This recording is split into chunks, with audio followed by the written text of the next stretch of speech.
मामा की बिटिया गात है, हाँ मामा की बिटिया। मैं हाँ घोगरी गाँव में आए गयो, मैं हाँ बाबा ने बिटिया, घोगरी गाँव में आए गयो, मैं हाँ बाबा ने बिटिया।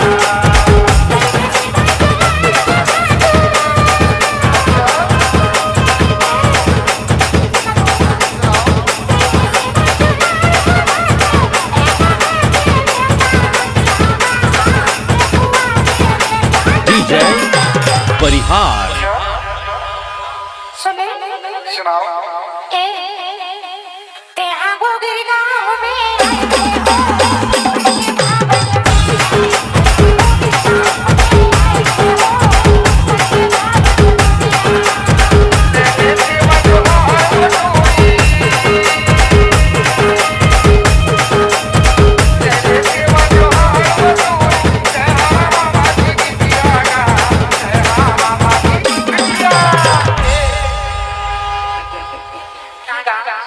मैं पहली बार तुम्हारे घोगरी गांव में आया हूँ।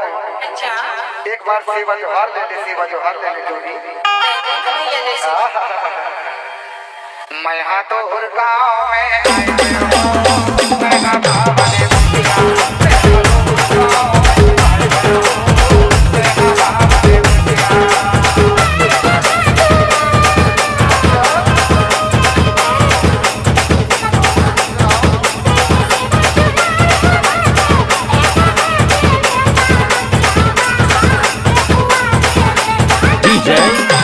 परिहार सुनाओ।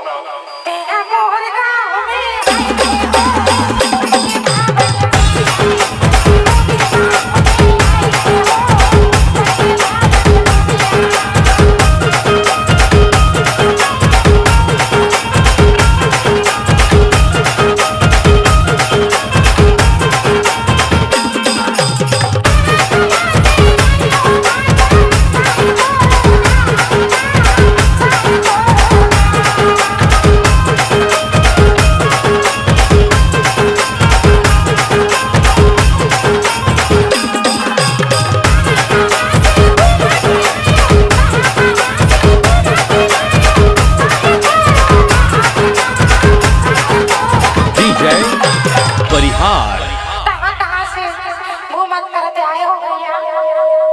जरूर बताओ, मैं कहाँ कहाँ से घूमते हुए यहाँ पहुँचा हूँ। तेहा घोगरी गाँव में